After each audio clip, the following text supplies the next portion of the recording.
নির্বাচনের আগেও পরে বিএনপির জন্য কঠিন পরিস্থিতি আসছে। তারেক রহমান লন্ডনে ফিরে যেতে বাধ্য হতে পারেন। দর্শক, বিএনপি কিছুটা জানে এবং টের পেয়েছে। বিএনপির একজন চরম বিতর্কিত নেতা, পিওর ভারতের দালাল, ইন্ডিয়ান মাল, বরকতুল্লাহ বুলু বলেছেন সামনে কঠিন লড়াই অপেক্ষা করছে। ভিআইপিদের আলোচনার টেবিলের সাবজেক্ট চেঞ্জ হয়ে যাচ্ছে। একসময় ভিআইপির আলোচনা করতো ক্রিকেট নিয়ে, তারপর ভিআইপির আলোচনা করতো হলিউডের মুভি নিয়ে, তারপর আলোচনা করতো বিভিন্ন দেশের রাজনীতি, এইসব নিয়ে। এখন ভিআইপিদের আলোচনার টেবিলের মূল বিষয় হয়ে গিয়েছে জামায়াত ইসলামী ভিআইপিদের আলোচনার টেবিলে ক্রমেই পৌঁছে যাচ্ছে। বিএনপির প্ল্যান এখন প্রকাশ্য, তারা আওয়ামী লীগকে ফিরে আনতে চায়। আপনারা মনে মনে বলছেন যে আমরা শীষ কেন দেবা, আগে তো আমরা আওয়ামী লীগ ছিলাম না, এখন আমরা আওয়ামী লীগ, কেন শীষে আওয়ামী লীগ মনে করবেন কেন? আওয়ামী লীগ আসার জন্য আমরা একটা পথ, আমরা বিএনপিকে যদি চাই, বিএনপি দেখা 10 বছর বাদ হলে আমাদের নেত্রীকে আবার আনবে। কিন্তু অনেকজন মনে করবে বিএনপিকে ভোট দেবো না, যাবো না, এটা মনে করবেন না। বিএনপিকে দিলে মনে করবেন কোনোদিন আবার আওয়ামী লীগের সাথে যেতে পারবেন আপনারা। বিএনপিকে চান জানেন এটা, কিন্তু ওদের সাথে যদি চলে যায়, পাকিস্তানে চলে যেতে হবে সবাইকে। শুনলেন তো, হইতেছে আগে আমরা আওয়ামী লীগ ছিলাম, এখন আমরা আওয়ামী লীগই আছি। ধানের শেষকেই আওয়ামী লীগ মনে করবেন কেন? কারণ আওয়ামী লীগ আসার জন্য এই একটাই পথ। আমরা বিএনপিকে যদি চাই, বিএনপি দেখেন 10 বছর পরে হলেও আমাদের নেত্রীকে আবার আনবে। শুনেছেন? নিজের কানে তো শুনলেন। বিদেশে তার নাগরিকত্ব, এখানে তিনি দেশের দায়িত্ব পালন করছেন। কেন? আপনি যদি দেশের দায়িত্ব কোনো রাষ্ট্রীয় সরকারি দায়িত্ব পালন করেন, আপনাকে অবশ্যই ছাড়তে হবে। কারণ আপনি অন্য দেশের নাগরিকত্ব নিয়ে আপনি আমার দেশে ছড়ি চালাবেন কেন? আপনার কি অধিকার আছে? আপনি জানো ওই দেশের নাগরিকত্ব নিচ্ছেন তো বুঝে সুঝে, আপনি ওই দেশে ছড়ি চালান, আপনি ত্যাগ করছেন। আপনি যদি বাংলাদেশের সাথে যুক্ত থাকেন, অবশ্যই আপনি একজন শুভাকাঙ্ক্ষী হিসাবে, এই দেশের বংশোদ্ভূত হিসাবে আপনি দায়িত্ব পালন করেন, আপনি করেন। কিন্তু আপনি নির্দিষ্ট যখন নাকি সরকারি সাংবিধানিক রাষ্ট্রীয় দায়িত্ব পালন করবেন, সেটা তো শপথের ব্যাপার। আপনি এই দেশে নিয়ে শরীফ ওসমান আলীর ঘটনায় বড় কোনো রাঘব বোয়াল সম্ভবত ফেসে যাচ্ছে। অপরাধীরা সম্ভবত ইউনূসের জালে আটকা পড়ছে, সরকারের জালে আটকা পড়ছে। এখন সরকার সে অপরাধীদের দৃশ্যপটে আনবে কি আনবে না, এটা নিয়ে আবার তাদের মধ্যে ইখতিলাফ। কিন্তু ঘটনা কি ঘটেছে এটা আমরা বুঝে গেছি। যে শুটারকে আমরা সন্দেহ করছি তিনি শুট করেছেন, দ্যাটস ট্রু। আর তার নেপথ্যে কারা, তাকে ধরলে দিন থেরাপি দিলে তিনি তাদের নাম বলে দিবেন, এটা দিন দিন স্পষ্ট হয়ে যাচ্ছে। এখন যে রাঘব বোয়াল, এদের কথা বলতে ইউনূসও সরাসরি সাহস পাচ্ছেন না, হয়তো বা ঘুরিয়ে ফিরিয়ে জনগণের চাপে, যেহেতু ইনকিলাব মঞ্চ আসল জায়গায় আটকে দিয়েছে যে নির্বাচন চাইলে এটা বলতে হবে, নইলে নির্বাচন করতে দেবে। এখন যেহেতু ইউনূস সরকার নির্বাচন চায়, তাহলে কোন রাঘব বোয়াল এটা বলতে বাধ্য হতে পারে? নইলে তো তরুণ প্রজন্ম নির্বাচন হতে দেবে। কিরকম সংসদ নির্বাচন হইতেছে, এখানে এমপি কে ভোট দেওয়া হবে, একটা গণভোট হবে। হ্যাঁ বা না ভোট দিতে হবে। হ্যাঁ ভোট দিলে কি কি পাবেন? আপনি 12টা জিনিস পাবেন। 12টা কিভাবে আগামী রাষ্ট্র চলবে সেটা ঠিক করতে পারবেন। কি কি সেটা একটা একটা করে বুঝে দেখি। শুনেন মন দিয়ে, আপনি কি এমন একটা বাংলাদেশ চান যেখানে তত্ত্বাবধায়ক সরকার, নির্বাচন কমিশন, সরকারি কর্ম কমিশন মানে যেটাকে পিএসসি বলা হয়, এটা গঠনে সরকারি দল এবং বিরোধী দল একত্রে কাজ করবে? সুন্দর কথা না? 2 নম্বর, সরকারি দল ইচ্ছা মতো সংবিধান সংশোধন করতে পারবে না। সুন্দর না কথাটা? 3 নম্বর, সংবিধানের গুরুত্বপূর্ণ পরিবর্তনের ক্ষেত্রে গণভোটের বিধান চালু হবে। সুন্দর না? আমরা সবাই মিলে ভোট দিয়ে ঠিক করবো। 4 নম্বর, বিরোধী দল থেকে ডেপুটি স্পিকার এবং গুরুত্বপূর্ণ সংসদীয় কমিটি সমূহের সভাপতি নির্বাচিত হবে বিরোধী দল থেকে। সুন্দর না? যত মেয়াদী হোক, কেউ সর্বোচ্চ 10 বছরের বেশি প্রধানমন্ত্রী থাকতে পারবে। সংসদের নারীর প্রতিনিধিত্ব পর্যায়ক্রমে বাড়বে। ক্ষমতার ভারসাম্য প্রতিষ্ঠার জন্য পার্লামেন্টে একটা উচ্চ কক্ষ গঠিত হবে। দেশের বিচার ব্যবস্থা স্বাধীনভাবে কাজ করবে। সুন্দর কথা না? আপনার মৌলিক অধিকারের সংখ্যা বাড়বে। কিরকম একটা মৌলিক অধিকার দিতেছে, ইন্টারনেট সেবা কখনো বন্ধ করা যাবে না, এটাকে মৌলিক অধিকার হিসেবে ঘোষণা দিবে। তার হাসিনা এটা বন্ধ করে দিচ্ছে। দণ্ডপ্রাপ্ত অপরাধীকে রাষ্ট্রপতি ইচ্ছা মতো ক্ষমা করতে পারবে না। ফাঁসি দিলেও তো ক্ষমা করে দেয়, জেল দিলেও ক্ষমা করে দেয়। রাষ্ট্রপতি এবং প্রধানমন্ত্রী ক্ষমতার মধ্যে ভারসাম্য থাকে। রাষ্ট্রভাষা বাংলার মর্যাদার পাশাপাশি অন্যান্য জাতিগোষ্ঠীর ভাষাও সাংবিধানিক ভাবে স্বীকৃত হবে। সব সুন্দর কথা না? 12টা কথা। হ্যাঁ ভোট দিলে সবগুলো পাবেন, এই যতগুলো আছে সবগুলো। না ভোট দিলে কিছুই পাবে। কিন্তু বিএনপি কি বলতেছে দেখেন, বিএনপি কি বলতেছে যে বলে না ভোটের ক্যাম্পেইন করতে। কিরকম জাউরা, কিরকম খাইস্টা। এবার ভোটে যদি বিএনপি জিতে তাহলে আওয়ামী লীগ ফিরবে, লিগে রাখতে পারে। এটা তো আমার কথা না, আপনি তো বিএনপির লোকদের মুখে শুনলেন, তাই না? আপনি আসলে ধানের শীষে ভোট দিতেছেন, আপনি ভোট দিতেছেন নৌকা, ভোট দিতেছেন ভারপ্রাপ্ত আওয়ামী লীগ রে, বিএনপি না। যারা আওয়ামী লীগে ফিরে আনতে চান তারা ধানের শীষে ভোট দিতে পারে। নৌকা আর ধানের শীষ দুই সাথে একই বিষ। এই দুইটারে বাংলাদেশ থেকে হটাইতে হবে, এই দুইটারে ক্ষমতার আশেপাশে আসতে দেওয়া হবে। এটাই আমাদের আগামী বাংলাদেশ গড়ার শপথ হোক। ইনকিলাব জিন্দাবাদ। একটি মামলা, জুলাই অভ্যুত্থানের একটি মামলা, সেখানে আসামি 113 জন এবং সেই আসামিদের মধ্যে প্রধান আসামি সাবেক প্রধানমন্ত্রী, ক্ষমতাচ্যুত প্রধানমন্ত্রী শেখ হাসিনা। সেই মামলাটি মিথ্যা বলে প্রমাণিত হয়েছে এবং পুলিশ তদন্তে সেই মিথ্যার ব্যাপারটা উঠে এসেছে। পুলিশের পক্ষ থেকে এটা মিথ্যা এবং এই মামলা বাতিল করে দেওয়ার জন্য সুপারিশ করা হয়েছে। তার মানে মামলার ফাইনাল চার্জশিটে যে দেখা যাচ্ছে যে মামলাটা করা হয়েছে, যাদেরকে আসামি করা হয়েছে, বিএনপি নেতা পরিচয় দিয়ে কিছু চাপড়ি এই যে দলটারে স্যাবোটাইজ করে, এটার কি কোনো মা বাপ নাই নাকি? এই যে মোশাররফ ঠাকুর সাহেব এই স্টুপিড টক শোতে গিয়া ইসলামকে কটাক্ষ করা, নারীদের পর্দা নিয়ে কথা বলা, ওকে এগুলো বলার? তারপরে সে যেভাবে নেকাপ পরা মেয়েদেরকে ইনসাল্ট করলো এবং ইহুদি মেয়েদের নাকি পর্দা কইরা নেকাপ পইরা নাকি কি যৌন কর্মী হিসেবে কাজ করতো আগে, তো ইহুদি হোক আর মুসলিম হোক, it's not your business to say that shit to people, idiot. তো এখন আমার কথা হচ্ছে দল এই ব্যাপারে কি ব্যবস্থা নিবে? এই যে এই সমস্ত চাপড়িগুলা বিএনপি সাইনবোর্ডটা ব্যবহার করতেছে এবং প্রচার করতেছে যারা আমাদের বিরোধী গ্রুপ, করবেই তো। আপনারা যদি প্রচার করার সুযোগটা দেন তাহলে তারা করবে না। এরা ব্র্যান্ডিং করতেছেন কেন? কয়েকদিন ধরে 5 তারিখের পরে এরা দেখি খুব ফ্রেমিং করতেছে। What for? এই বেটা কই আসিল 17 বছর?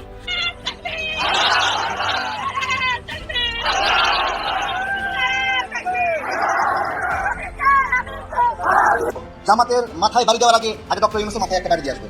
বিএনপি এবং জামাত মারামারি লাগে, এই খুনের ছিল মোর্শেদ আব্বাস। আর এই করিডোর বাস্তবায়িত হলে ভারতের গাড়ি যাবে আমাদের উপর দিয়ে, শুধু গাড়ি যাবে না, তাদের সাধারণ জিনিসপত্র যাবে না, মালামাল যাবে না। এই রাস্তা দিয়ে তাদের আর্মস যাবে, গুলা বারুদ যাবে, তাদের সোলজাররা যাবে। এবার আমার দেশের উপর দিয়ে তাদের রাস্তা দেওয়ার পর তাদের সোলজার তাদের গুলা বারুদ যায়। ভারতের মতো বিশাল রাষ্ট্র, বাংলাদেশের মতো ছোট রাষ্ট্র, এই রাষ্ট্রের কোন স্বাধীন অস্তিত্ব থাকবে বলেন?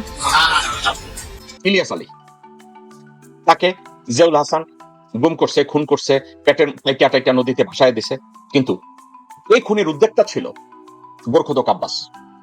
এই খুনের ছিল মোর্শেদ আব্বাস, ভাড়া করা, সবকিছু করা। এখন যখন তদন্ত কমিশন হলো গুম খুনের, ওই তদন্ত কমিশনে আরেকটা কমিশন করা হয়েছিল ইলিয়াস আলীর হত্যা তদন্ত কমিশন নিয়ে একটা কথা ছিল। আর্মির মধ্যেই কোন একটা না জানা কারণে ওই ফাইল, ওই কমিশন সবকিছু গায়েব। আপনারা কি জানেন, শুনছেন এটা? গায়েব। ইলিয়াস আলীর ব্যাপারে যত তদন্ত কমিশন করা হয়েছে এটাকে গুছিয়ে দেখবে, কাগজপত্র, কাজ কারবার গায়েব হবে না। কারণ কি জানেন? আব্বাস আনটাচেবল। তাহলে গোর্খদ আব্বাস ইলিয়াস ট্রেক খাইয়া মন্তব্য করছে ইলিয়াস আলীর মৃত্যুর জন্য আওয়ামী লীগ দায়ী না, ইলিয়াস আলীর মৃত্যুর জন্য হাসিনা দায়ী না, ইলিয়াস আলীর মৃত্যুর জন্য জিয়াউল হাসান দায়ী না। দায়ীকে জানেন? বিএনপি। গোর্খদ আব্বাস তাই বলছে। তাহলে গোর্খদ আব্বাস এই কথা কেন বলছে এটা কি জানেন? হাসিনা তাকে দিয়ে বলাইছে ইলিয়াস আলীর মার্ডার মামলা থেকে হাসিনাকে, আওয়ামী লীগকে, ভারতকে পুরোপুরি রেহাই দিতে। অথচ কেন রেহাই দিতে বলছে জানেন? কারণ ইলিয়াস আলীর হত্যাকাণ্ড তাকে পুশ করছে ওই গোর্খদ আব্বাস। এই ইলিয়াস আলী হত্যাকাণ্ডের পরে দেশটা নিয়ে কোনো কিছু হয় না এবং হবেও না। এই গোর্খদ আব্বাস সেটা দিল প্রতিদ্বন্দ্বী, এখন যে আমার ভাই শরীফ ওসমান হাদি আসছে তাকেও ফালায় দাও। কে সহায়তা করছে? ডিজিটাল। এটার সাথে কি ওয়াকারের ইনভলভমেন্ট আছে? 110%।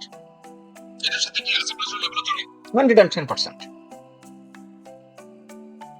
কান খুলে শুনে রাখেন, ইলিয়াস আলী হত্যা, আমার ভাই শরীফ ওসমান হাদি হত্যা সহ কত হত্যা এই আব্বাসের দ্বারা হয়েছে, আব্বাসের নির্দেশে হয়েছে, আব্বাসের ফান্ডিং এ হয়েছে।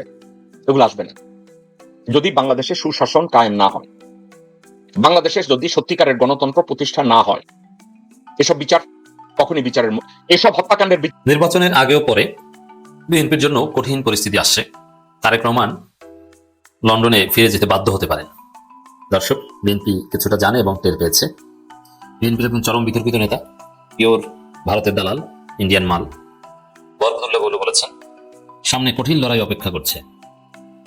এই কঠিন লড়াইটা কি? কেন কঠিন লড়াইয়ের কথা বলছেন? হ্যাঁ, আপনারা জানেন যে শ্রদ্ধেয় সাংবাদিক মাহমুদুর রহমান তারেক রহমানকে সতর্ক করেছে যে শেখ মুজিবের মতো পরিণতি হতে পারে। কারণ তারেক রহমান আপনি জানেন না, আপনার আশেপাশে কারা ঘুরঘুর করছে আপনি চেনেন না, এবং দালাল সাংবাদিকরা সবাই আপনাকে ঘিরে ধরেছে। আপনি মনে করছেন তারা আপনার লোক, আসলে আপনি কিছুই জানেন না। আপনি বাস্তবতা না জানার কারণে শেখ মুজিবের মতো পরিণতিতে পড়তে পারেন। এটা মাহমুদুর রহমান সতর্ক করেছে, মির্জা ফখরুলও বলেছে সামনে কঠিন পরিস্থিতি, সামনে কঠিন লড়াই অপেক্ষা করছে। এর মানে আসলে বিএনপির জন্য কঠিন পরিস্থিতি অপেক্ষা করছে। কেন, কি কঠিন পরিস্থিতি? এটা দুইটা দিক। একটি হচ্ছে আসলে বিএনপির কপালে বেটে গেছে, কারণ বিবাদ আছে, জামাতকে বিএনপিকে পেটে বেঁধে কি বিবাদ বলছে। দ্বিতীয় হচ্ছে বিএনপির পার্সপেক্টিভ। প্রথম হচ্ছে যে বিএনপি কঠিন পরিস্থিতি বলতে একটা বিষয় বোঝে, বিএনপি ভোট চুরি করে ক্ষমতা আসতে চায়, সেভাবে তারা প্রশাসন সেট আপ দিয়েছে। এখন বিএনপি যদি ভোট চুরি করতে না পারে, প্রশাসনকে তারা যেভাবে সেট আপ দিয়েছে ওইভাবে বহাল রাখতে না পারে, তো তাদের স্বপ্ন খান হয়ে গেল। এই জন্যে বিএনপি যে সাজানো গোছানো চুরির ভোট চুরির যে সংসার, এটা যদি ঠিকঠাক থাকে তাহলে বিএনপি বলবে সব ঠিক আছে, লেভেল প্লেইং ঠিক আছে, লেভেল প্লেইং ফিল্ড একদম ওকে। কিন্তু বিএনপি যখন দেখবে বা দেখছে যেভাবে প্রশাসন সাজিয়েছে, ভোট কারচুপির যে পরিকল্পনা করছে, এরা আসলে দিন শেষে পিছু করতে বাধ্য হবে। নতুন বাংলাদেশে কোনো কারচুপি দাঁড়াই চলবে না। তো বিএনপির কারচুপির সম্ভাবনা শেষ হয়ে গেলেই বিএনপি বলবে পরিস্থিতি ভালো না, তখন ইউনুসকে বলবে নিরপেক্ষ জামাতি অমুক তমুক নানান কিছু অলরেডি বলা শুরু করেছে। অতএব বিএনপি যখন দেখবেন আপনারা যে ভোট চুরি করতে পারছে না, তখনই তাদের কান্নাকাটি শুরু হবে, কঠিন লড়াই অমুক তমুক এগুলো বলা শুরু করবে। যেমন ডাকসুতে আপনারা দেখেছেন ছাত্রদল ভোট চুরি করতে পারেনি, তারপরে সাদিক কেন্দ্রের নামে ভোট চুরির নাটক সাজিয়েছে এবং কত কিছুই তো বলেছে, মিছিল করেছে। তো এটা একটা রিয়ালিটি যে বিএনপি পছন্দ মতো চুরি করতে না পারলে তখন তারা পরিস্থিতির দায় দিবে, তখন কঠিন লড়াইয়ের কথা বলবে, নাম্বার ওয়ান। দ্বিতীয় হচ্ছে বিএনপি বাস্তবিক পক্ষে কি বিপদে পড়তে যাচ্ছে, ওটা মাহমুদুর রহমান যেটা বলেছেন এটি তার চাইতে একটা ইনস্ট্যান্ট বিপদ আছে। 5 আগস্টের পর থেকে সোফার বিএনপি প্রফেশনালি চাঁদাবাজি করেছে, দুর্নীতি করেছে, টাকা পাচার করেছে। এখন মজার বিষয় যে চাঁদাবাজি আওয়ামী লীগ আমলে অনেকে করেছে, কিন্তু সবকিছু প্রমাণ নাই, রেকর্ড নাই। কিন্তু বিএনপি যে চাঁদাবাজি করেছে, অর্থ পাচার থেকে শুরু করে আরো যত অপরাধ করেছে, সবকিছু প্রমাণ সরকারের কাছে আছে। এখন বিএনপির অপরাধের প্রমাণ আছে, বিএনপি কিছু বলবে না, পৃথিবীটা তো বিএনপি নয়। যেহেতু বিএনপি প্রমাণ রেখে অপরাধ করেছে, এর মাসুল বিএনপিকে দিতে হবে। প্রমাণ না থাকলে ভিন্ন কথা ছিল, যেমন আওয়ামী লীগ অনেক অসংখ্য অপরাধ করেছে যার কোনো প্রমাণ নেই। আপনি হয়তো জানি, কিন্তু প্রমাণ নেই। প্রমাণ না থাকলে আপনি কিছু বলতে পারবেন না, করতে পারবেন না। সেই জায়গায় বিএনপি সমস্ত অপরাধের রেকর্ড আছে, তার রেকর্ড থাকার কারণে ওইটাকে নানান গোষ্ঠী ব্যবহার করবে। নির্বাচনের আগেই দেখবেন যে বিএনপির চাঁদাবাজি থেকে শুরু করে ভারতের দালালি, নারীবাজির অনেক প্রমাণ নির্বাচনের আগে বাজারে এসেছে। সোশ্যাল মিডিয়া ওগুলোর মাধ্যমে সয়লাভ হয়ে গেছে, আপনি দেখবেন, জাস্ট ওয়েট এন্ড সি। তখন আপনি কি করবেন? তো ওইটা একটা কঠিন পরিস্থিতি, যেহেতু আকাম করেছে, আগামের রেকর্ড আছে, নির্বাচনের আগে ওগুলো বাজারে আসবে, তখন বিএনপি চলে যাবে এবং চরম বেকায়দা করবে, নাম্বার ওয়ান। দ্বিতীয় হচ্ছে নির্বাচনের পরের কথা যদি বলি, যেহেতু নির্বাচনে বিএনপি জিততে পারবে না, বিএনপি বিরোধী দল হবে। এখন বিরোধী দল হিসেবে জামাতের ক্ষেত্রে জামাত সরকারের আমলে কোনো বিরোধী দল থাকবে না, মিনিমাম ফর 5 ইয়ার্স। সবাই মিলে একটা ঐক্যমত্যে জাতীয় সরকার চালাবে, জামাত এবং বিএনপি এবং অন্যান্য সব দল। এটা জামাতের থিওরি। সেই জায়গায় বিএনপি জামাতের শত্রু হবে না, মিত্র হবে, জোটের শরিক বা সরকারের পার্টনার হবে। সেখানে আলাদাভাবে বিএনপিকে কোনো পলিটিক্যাল হয়রানি করবে, পলিটিক্যাল নির্যাতন করবে জামাত, এটা হওয়ার কোনো সম্ভাবনা নেই। এর প্রমাণ হচ্ছে দেখেন, বাংলাদেশের গুরুত্বপূর্ণ সমস্ত বিশ্ববিদ্যালয় শিবির ক্ষমতায়, শিবির একদম নির্বাচনের মাধ্যমে ক্ষমতায়, 5টা শীর্ষস্থানীয় বিশ্ববিদ্যালয়। কিন্তু সেখানে শিবিরের যে সংখ্যাগরিষ্ঠতা, যে শক্তি এবং প্রশাসনিক পাওয়ার মিনস ছাত্র সংখ্যা নির্বাচনে তারা বিজয়ী, ওইটি তো প্রশাসনের একটা পার্ট। সেই জায়গায় শিবির চাইলে ছাত্রদলকে ক্যাম্পাস থেকে বের করে দিতে পারে। আবার ছাত্রদল ছাত্র নয়, তারা ছাত্র নামের অছাত্র, প্রকৃত ছাত্র, রানিং ছাত্র, তারা কেউ ছাত্রদল করে এরকম আপনি দেখাতে পারবেন। আমি এরকম কাউকে চিনি না। ছাত্রদলে অনেক সিনিয়র নেতা আছে, আমার বন্ধু, বড় ভাই, কিন্তু আমি একজনকেও চিনি না যে রানিং স্টুডেন্ট বাট ছাত্রদল করে। আমি এলাকায় এমন কাউকে চিনি না। আমার বেশ কয়েকজন বন্ধু কলেজ লাইফের এবং ইউনিভার্সিটি লাইফের, তারা ছাত্রদল করে, কিন্তু তারা তো আমার বন্ধু, আমার বাচ্চা তো বড় হয়ে গেছে, তো সেখানে তারা ছাত্রদল করে, এর মানে তারা রানিং স্টুডেন্ট হওয়ার প্রশ্নই আসে না। আমরা শিক্ষক ছিলাম অনেক আগে, শিক্ষকতার ক্যারিয়ার শেষ করে এখন অন্যভাবে আমরা আল্লাহর রহমত এস্টাবলিশড, কিন্তু তারা এখন ছাত্র রাজনীতি করে, ছাত্রদল করে না। সব মিলে এই যে বিএনপি অপরাধগুলো করেছে, বিশেষ করে ওসমান হাদি হত্যাকাণ্ড, আবার চাঁদাবাজি করেছে, এরকম আরো মহা অপরাধে এবং অর্থ পাচার, এগুলো জামাত ক্ষমতা আসলে বিএনপি কিছু বলবে না, যেমন শিবির কিছু বলছে না, পিসফুলি কোএক্সিস্ট করছে ক্যাম্পাসগুলোতে, ছাত্রদলকে পূর্ণ অধিকার দিচ্ছে, জামাতও বিএনপিকে পূর্ণ অধিকার দিবে, বরং সরকারি রাখবে, কিছু বলবে না। কিন্তু যারা অপরাধ করেছে, যারা চাঁদাবাজি করেছে, অর্থ পাচার করেছে, তাদেরকে তো আর চুমো দিবে না। রাজনৈতিক কারণে বিএনপি কিছু বলবে না, কিন্তু অপরাধীদের বিচার করতে জামাত বাধ্য হবে, চাঁদাবাজের মূলোৎপাটন করতে জামাত বাধ্য হবে। আর চাঁদাবাজের বিচার এবং অপরাধীদের মূলোৎপাটন করতে গেলেই বিএনপি ধরা খেয়ে যাবে।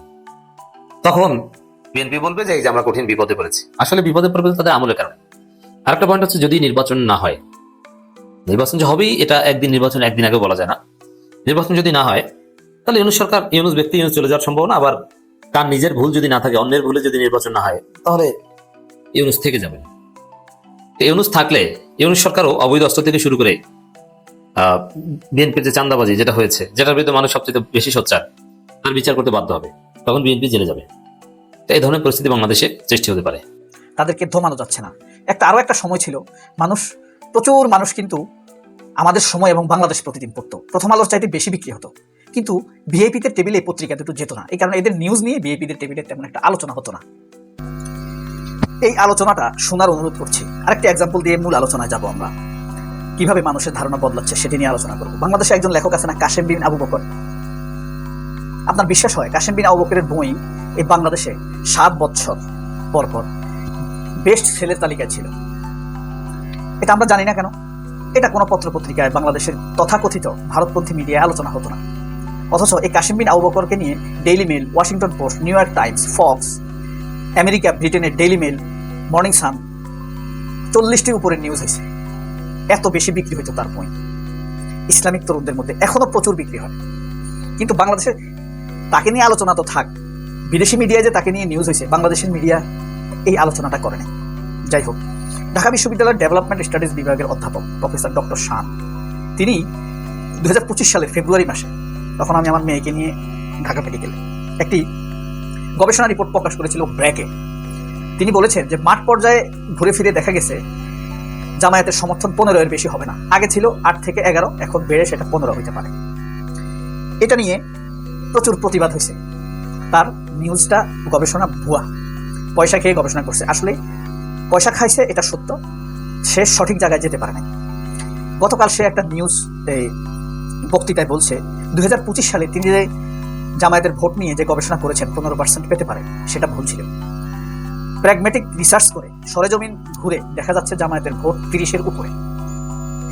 যদি প্রতিদ্বন্দ্বীরা জায়গা মতো যেতে না পারে, তাহলে আগামী নির্বাচনে সত্যিকার অর্থে একটি বিরাট চমক অপেক্ষা করছে। অর্থাৎ জামায়াত 30-এর, সে কিন্তু পুরা বাম, সিপিবি, প্রথম আলোর দালাল, ব্রাকের ইউনিভার্সিটি, ব্রাকের টিচার, বুঝলেন? এখন জামায়াতের নির্বাচনী অগ্রগতি তার চেয়ে অনেক বেশি, 30%-এ পৌঁছে গেছে। কথা হলো, এই যে ভিআইপিদের টেবিলে এখন জামায়াতকে নিয়ে গবেষণা করবে, এটাই তাদের আলোচনার বিষয় ছিল না। কারণ তাকে টাকা দেওয়া হইতো নারীদেরকে ঘরে বাইরে আনার জন্য, বোরকার বিরোধিতা করার জন্য, ইসলামের বিরোধিতা করার জন্য তাদেরকে টাকা দেওয়া হতো। তারা লামসাম গবেষণা করত। এখন দেখা যাচ্ছে তাদের টাকা প্রপার ইউজ হচ্ছে না। যারা টাকা দিচ্ছে, ডোনার, তারা বলতেছে তুমি তোমার গবেষণা সঠিক না।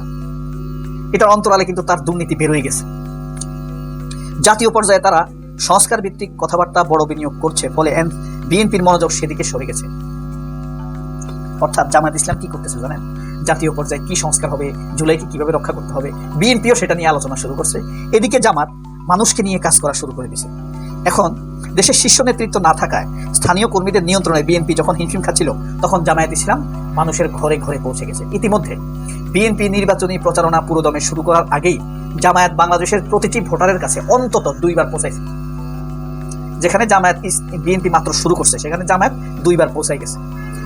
জামায়াত যেখানে সমস্যা, সেখানে জামায়াত হাজির। এক পর্যায়ে এসে জামায়াত কর্মীরা প্রায় সব ভোটারের কাছে অন্তত 2 বার পৌঁছেছে। বিশেষ করে তারা নারীদের কাছে পৌঁছতে পরিচিত তালিম গ্রুপকে কাজে লাগিয়েছে। একই সঙ্গে তারা একটি সহজ কিন্তু খুব কার্যকর বার্তা দিয়েছে, ভোট দেওয়া ধর্মীয় দায়িত্বের অংশ, পবিত্র দায়িত্ব। ভোট দেওয়া একটা পবিত্র দায়িত্ব। এটা তো সত্য কথা নাকি মিথ্যা? বিএনপির আসল শক্তি গ্রামে, কিন্তু তারা এখন সেটা অবহেলা করছে, যেটা তাদের প্রথম থেকেই। জামায়াত ঠিক উল্টোটা করেছে। শহরের পাশাপাশি গ্রাম ও নারী ভোটারদের লক্ষ্য করে ঘরে ঘরে প্রচারণা চালিয়েছে। 1 to 1 প্রতিবেশী দিয়ে প্রচারণা হয়েছে, বন্ধু দিয়ে একই ঘরে তার প্রতিবেশী প্রচারণা চালিয়েছে। আবার তার বন্ধু আছে একজন জামায়াতের, তাকে দিয়ে প্রচারণা চালিয়েছে। দ্বিমুখী ত্রিমুখী প্রচারণা হচ্ছে। আরেকদিকে তার সন্তানের জন্য শিক্ষার প্রপার গাইডলাইনের উদ্যোগ নিয়েছে, চিকিৎসক হয়ে পাশে থেকেছে। অর্থাৎ জামায়াতের ওয়েলফেয়ার সার্কেল থেকে বের হতে পারে না তারা। তারেক রহমানের ফেরায় গ্রামে বিএনপির নতুন একটা চাঙ্গা ভাব তৈরি হয়েছে, এটা তার কথা।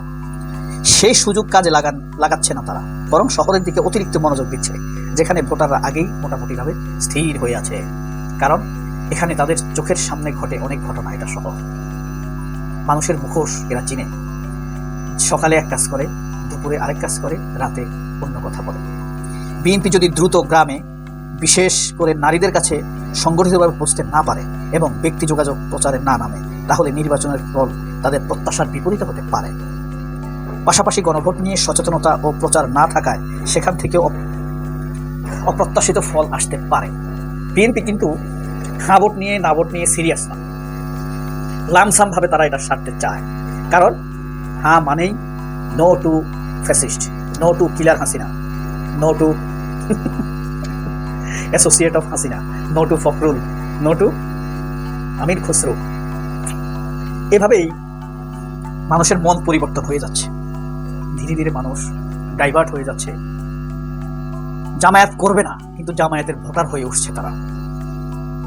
সবাই জামায়াত করবে না, এবার যারা জামায়াতকে ভোট দিবে আগামীতে আবার হয়তো তারা বিএনপিকে দিবে, এমনও হতে পারে, বা এনসিপির দিকে ঢলে যেতে পারে।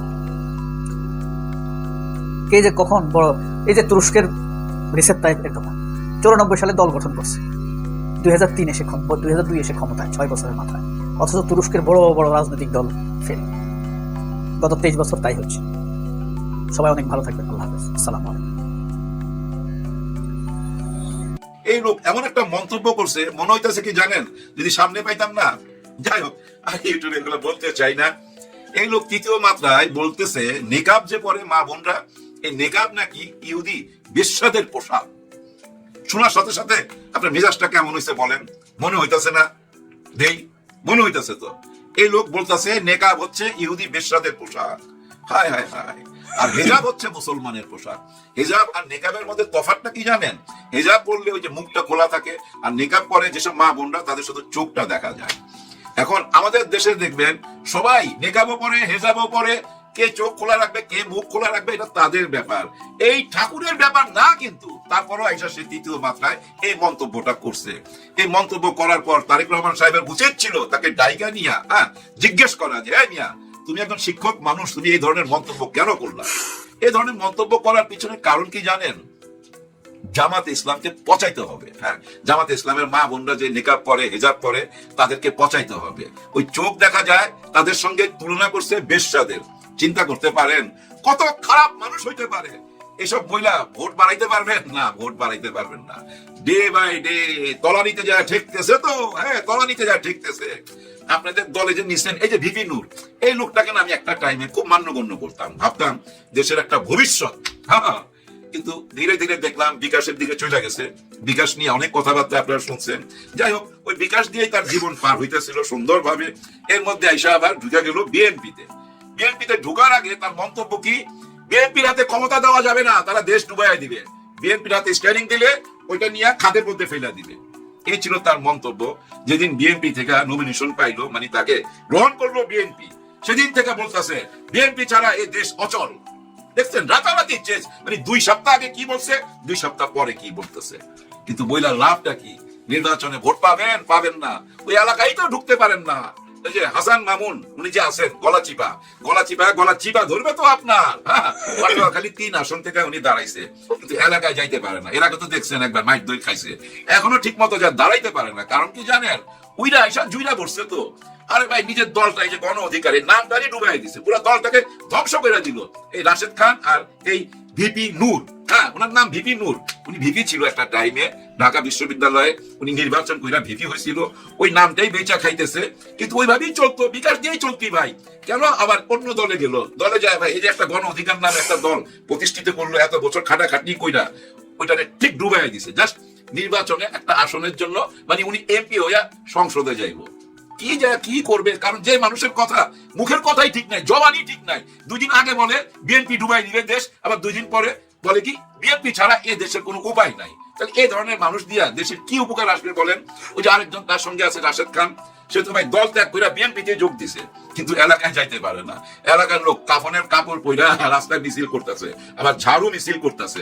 ওই যে আরেকজন দেখেন না, জুনাইদ সাকি, আরে বাবা, চুলটা দেখলে কেমন মনে হয়, মানে বুদ্ধিজীবী। কিন্তু ওই বুদ্ধিজীবী ওই একই নিজের দল বিসর্জন দিয়া ওই যে বিএনপিতে গেছে, কিন্তু পাশ করতে পারবে না। বিএনপি বড় বিশাল দল তো ভাই, নিজেদের লোকটাই জায়গা দিতে পারে না, বাইরের লোকটা কি করে জায়গা দিবে বলেন? কোনোভাবে সম্ভব না।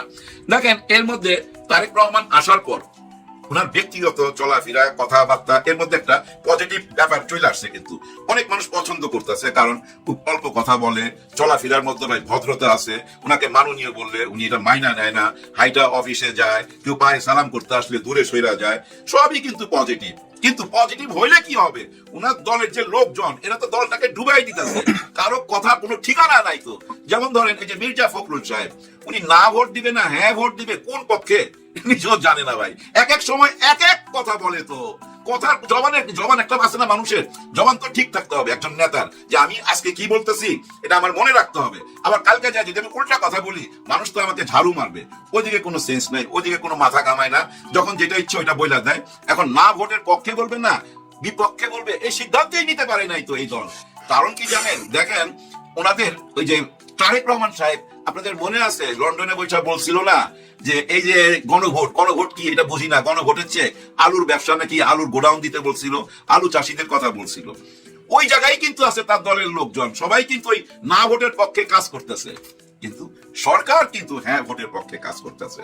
এটা নিয়েও সমালোচনা যে সরকার কেন কারো পক্ষে যাবে, সরকার তো থাকবে রেফারির ভূমিকায়। হ্যাঁ, খেলা চলতে থাকবে, রেফারির ভূমিকায় থাকবে। না না না না না, এটা ওই সরকার না তো, এটা হলো বিপ্লবী সরকার। এই সরকার তো আসছে সংস্কার করার জন্য, দেশের পরিবর্তন আনার জন্য। সেই কাজটা উনি করবে না। সরকার কিন্তু হ্যাঁ ভোটের পক্ষে প্রচার করবে। ওনারা নিজেরা বলছে যে আমরা হ্যাঁ ভোটের পক্ষে প্রচার করবো সারা বাংলাদেশে, করতেই হবে, কারণ ওনাদের এটা দায়িত্ব। কে ক্ষমতায় আসবে না আসবে সরকারের দায়িত্ব না, সরকারের দায়িত্ব হলো হ্যাঁ ভোটটাকে প্রতিষ্ঠিত করা, হ্যাঁ ভোটের পক্ষে জনগণকে আনা। কারণ কি জানেন, এই যে জাতীয় নির্বাচনের যে ভোটটা হবে, এই ভোট দিয়ে আপনি একজন নেতা পাবেন, দেশ পরিচালনা করবে কতদিনের জন্য, মাত্র 5 বছরের জন্য। আর হ্যাঁ ভোট মানে কি, হ্যাঁ ভোট মানে আপনি আগামী 100 বছরের জন্য একেবারে নতুন একটা বাংলাদেশ, 100 বছরের জন্য আপনি একদম বিপদ মুক্ত, আর কোন স্বৈরা শাসকের জন্ম হবে না, আগামী 100 বছরও জন্ম হইতে পারবে না ভাই হ্যাঁ ভোট যদি দেন। সরকার ওই ব্যাপারই আগাচ্ছে, সরকারের সবচেয়ে বেশি আগ্রহ হ্যাঁ ভোট। কিন্তু বিএনপি কিন্তু না ভোটের পক্ষে। কারণ কি জানেন, না ভোট মানি বারবার নির্বাচন করতে পারবে, আর হ্যাঁ ভোট মানি আপনি 2 বারের বেশি নির্বাচন করতে পারবেন না, 2 বারের বেশি দলের প্রধান থাকতে পারবেন না। হ্যাঁ, দলের প্রধান থাকতে পারবেন, কিন্তু প্রধানমন্ত্রীর পদে নির্বাচন করতে পারবেন না। কিন্তু ওনাদের তো উপায় নাই, ওনারা তো আবার ওই যে বংশীয় দল, হ্যাঁ রাজবংশের দল। দেখেন জিয়া রহমান সাহেবের পরে আসছে বেগম খালেদা জিয়া, তারপরে আসছে আমাদের তারেক রহমান সাহেব, তারপরে আসবে ওনার ওয়াইফ, তারপরে আসবে ওনার মেয়ে। মানে ওই বংশ থেকেই একজনকে আনতে হবে, নাহলে দলের কোনো 2 পয়সার দাম থাকবে না। তো যার জন্য না ভোটের পক্ষে। কিন্তু আমরা তো বুঝা ফেলাইছি হ্যাঁ ভোট মানি মুক্তি, হ্যাঁ ভোট মানেই ওদের হাত থেকে মুক্তি। কাদের হাত? যারা আমাদের দেশটাকে ভাই ধ্বংস করে দিছে। হ্যাঁ, গত 54 বছর দেশটাকে একেবারেই ধ্বংস করে দিছে। 71-এ যে স্বাধীনতাটা পাইছিলাম, যদি কোনো দেশের আধিপত্য না থাকতো, আমরা যদি কারো গোলাম না হইতাম, তাহলে এই দেশটা ভাই এতদিন সিঙ্গাপুর হয়ে যেত। হ্যাঁ ভাই, সিঙ্গাপুর হয়ে যেত, কিন্তু ওইটা হইতে দেয় না, আমাদেরকে গোলাম বানায় রাখছে। আর ওই গোলামির জিঞ্জির থেকে আমরা মুক্তি চাই, আর মুক্তি চাই বলে একটা হ্যাঁ ভোট চাই। ওই যে হারুন নামে একজন আছে না, পাপিয়ার হাজবেন্ড, ওই হারুন বলতেছে আর না ভোট দিলেই নাকি এই দেশটা বাঁচবে, হ্যাঁ ভোট দিলে এই দেশটা ধ্বংস হয়ে যাবে, 72-এর সংবিধান ধ্বংস হয়ে যাবে। এবং এমনও কথা বলছে যারা এই 72-এর সংবিধান মানে না তারা বেজন্মা। কিন্তু বেগম খালেদা জিয়া নিজেই বলছে যে নেক্সট প্রজন্ম যারা আসবে তারা 72-এর সংবিধানকে নর্দমায় ছুঁড়া ফেলে দিবে। তার মানে কি জানেন, বেজন্মাটা কাকে বললো উনি? এবার ভাইবা দেখেন, এদের মুখের কোনো ট্যাক্স নাই। আমি বুঝি না তারেক রহমান সাহেব কেন এদেরকে এত প্রশ্রয় দিতেছে। আসলে হয়েছে কি জানেন, তারেক রহমান সাহেবকে কেউ মানে বলে আমার মনে হয় না। কারণ কি জানেন, ওই যে উনি লন্ডন থেকে বলছিল না, এদেরকে দেখেছি ওদেরকে দেখেছি, এবং আমরা 71-কেও দেখেছি, 71-এর কার কি ভূমিকা ছিল সেটাও দেখেছি। তার যে ভক্তরা, তার যে কর্মীরা ওই একই জায়গায় আছে, ওই একই কথা বইলা যাইতাছে। হ্যাঁ, ওই রাজাকারের ট্যাগ লাগায় একই কথা বইলা যাইতাছে, 71-কে সামনে টাইনা আনতেছে। কিন্তু উনি যে এটা বললো আই হ্যাভ এ প্ল্যান, আমি জানি না প্ল্যানের মধ্যে কি আছে। উনি কিন্তু লন্ডন থেকে যে কথাগুলা বলছিল, মৌলবাদীর উত্থান হয়েছে, একে দেখেছি ওকে দেখেছি, 71-কে দেখেছি, তার জনগণ তার কর্মীরাও একই জায়গায় আছে। উনি ঢাকায় এসে যদি নতুন কিছু বলতো, নতুন করে যদি আবার বলতো যে না আমরা হ্যাঁ ভোট দিব, আমরা হ্যাঁ ভোটের পক্ষে, এবং ওই মৌলবাদী নিয়ে যে কথাটা বলছিল ওইটা যদি ক্লিয়ার করতো, এবং 71 নিয়ে যে ইঙ্গিতটা দিছিল রাজাকারের দিকে সেটা যদি ক্লিয়ার করতো, এগুলো কোনো কিছু ক্লিয়ার করে নাই। যার জন্য মাঠ পর্যায়ে কিন্তু ওই বয়ানই চলতেছে। আর ওই সব বয়ান দিয়া আপনারা নির্বাচনে জিততে পারবেন মনে হয় না, জিততে পারবেন না। কারণ দেখেন, এই যে আপনাদেরকে জরিপ চালাইতেছেন, মাল পানি দিয়ে যেসব জরিপ চলতেছে, এইসব জরিপে কি উঠে আসতেছে? বিএনপি পাস, একদম পাস, আর জামাত ইসলামের কোনো ভোট নাই। কিন্তু 5টা বিশ্ববিদ্যালয় যে ফলাফল আসলো সেটা দেখেও বলে যে না না না না, ওই বিশ্ববিদ্যালয়ের সঙ্গে জাতীয় নির্বাচনের কোনো সম্পর্ক নাই। একটা কথা বইলা ভিডিওটা শেষ করে দিব, জাতীয় নির্বাচনের পরে কি বলবে জানেন? স্থানীয় নির্বাচনের সঙ্গে জাতীয় নির্বাচনের কোনো সম্পর্ক নাই। জাতীয় নির্বাচনের পরে দেখবেন ওই আবার বলবে স্থানীয় নির্বাচনের কোনো সম্পর্ক নাই। স্থানীয় নির্বাচন হয়ে যাওয়ার পর কি বলবে? আগামী নির্বাচনে আমরা দেখে নিব, আগামী নির্বাচনে আমাদের হাতেই থাকবে ক্ষমতা। এই নির্বাচনে, এই 26-এর নির্বাচনে আপনাদের হাতে যদি ক্ষমতা নিতে চান আপনার দলের লোকজনকে ঠিক করেন। হ্যাঁ, বিশেষ করে ওই যে নেকাব নিয়ে যে উক্তিটা করছে তারে ভাই দল